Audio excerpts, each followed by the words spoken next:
Serial నటుడు ముఖేష్ గౌడ ఈ పేరుకి ప్రత్యేకమైన పరిచయం అవసరం లేదనే చెప్పాలి. కన్నడ నటుడు అయినప్పటికీ తెలుగు ప్రేక్షకులకు బాగా సుపరిచితమైన వ్యక్తే. ప్రముఖ ఛానల్ స్టార్మాలో ప్రసారమయ్యే 'గుప్పెడంత మనసు' సీరియల్ ద్వారా ఎంతో క్రేజ్ దక్కించుకున్న ఈయన ఆ సీరియల్ సక్సెస్‌తో మంచి అభిమానాన్ని దక్కించుకున్నాడనే చెప్పాలి. అయితే ఈ సీరియల్‌కి త్వరలోనే ముగింపు పలకబోతున్నాడు సీరియల్ డైరెక్టర్ కుమార్ పంతం గారు. సీరియల్ లాస్ట్ డే షూట్‌కి సంబంధించిన కొన్ని ఫోటోస్ కూడా రీసెంట్‌గా సోషల్ మీడియాలో తెగ వైరల్ అయ్యాయనే చెప్పాలి. అయితే ఈ సీరియల్ తర్వాత రిషి అలియాస్ ముఖేష్‌ని ప్రేక్షకులు బాగా మిస్ అవుతారనే చెప్పాలి. అయితే ముఖేష్ గౌడ సోషల్ మీడియాలో యాక్టివ్‌గా ఉంటూ ఎప్పటికప్పుడు తన అప్డేట్స్‌ని ఫ్యాన్స్‌తో షేర్ చేసుకుంటూ ఉంటారు. అలాగే ముఖేష్ గౌడ రీసెంట్‌గా ఒక గుడ్ న్యూస్‌ని షేర్ చేసుకున్నారు. అదే ఆ పోస్ట్ ఇప్పుడు తెగ వైరల్‌గా మారిందనే చెప్పాలి. ప్రతి కొత్త ప్రారంభం మన విధికోటికి దగ్గరగా ఉంటుంది. చాముండేశ్వరి అమ్మవారి దయ వల్ల ఈరోజు మేము ఒక కొత్త జర్నీని మొదలుపెట్టాము. ఆవిష్కరించబడిన నా కొత్త మూవీ పేరు 'ప్రియమైన నాన్నకు'.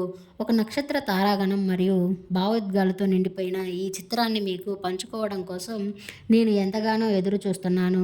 నా కొత్త చాప్టర్‌లో మీతో నాకు భాగమైన 'ప్రియమైన నాన్నకు' మీ సపోర్ట్ అండ్ బ్లెస్సింగ్స్ ఈ జర్నీలో నాకు చాలా కీలకమైనవని నేను భావిస్తున్నాను. Thank you. జై చాముండేశ్వరి అంటూ పోస్ట్ చేశారు. ఆ బ్యూటిఫుల్ పోస్ట్‌ని మీరు చూసేయండి. ఈ వీడియో నచ్చితే లైక్ చేసి నా ఛానల్‌ని ఇప్పుడే సబ్స్క్రైబ్ చేసుకోండి. 'ప్రియమైన నాన్న' అనే మూవీతో మళ్ళీ మన ముందుకు రాబోతున్నారట ముఖేష్ గౌడ. దానికోసం ప్రేక్షకులు ఎంతగానో ఎదురు చూస్తున్నారనే చెప్పాలి. Thank you.